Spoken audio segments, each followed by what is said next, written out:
Higit 7 milyong halaga ng hinihinalang shabu ang nasabat sa ikinasang buy-bust operation ng Philippine National Police at Philippine Drug Enforcement Agency sa bayan ng Parang, Maguindanao del Norte.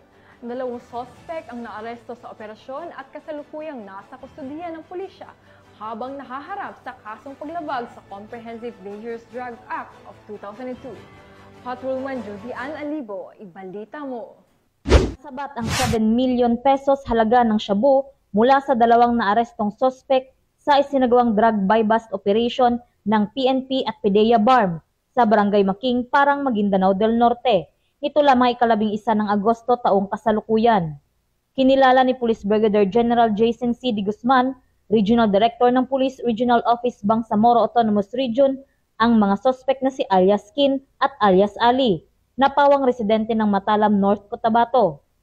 Naging matagumpay ang naturang operasyon dahil sa pinagsanib puwersa ng Maguindanao del Norte PNP at PDEA BARM na nagresulta sa pagkakaaresto ng mga sospek at pagkakakumpiska ng 20 piraso ng jumbo sachet na naglalaman ng hinihinalang shabu na nagkakahalaga ng 7 million pesos.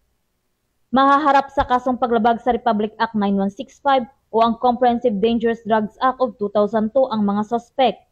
Patuloy ang Maguindanao del Norte PNP sa operasyon at paghuli sa mga sospek na may pananagutan sa batas sa tulong ng komunidad upang mapigilan ang anumang uri ng kriminalidad, partikular ang iligal na droga na may hangaring mapanatili ang maayos at tahimik na pamayanan. Mula rito sa riyon ng Bangsamoro, ako ang inyong PNN correspondent, Patrolwoman Judy Ann Alibo, alagad ng batas, taga-taguyod ng Balitang Pulis.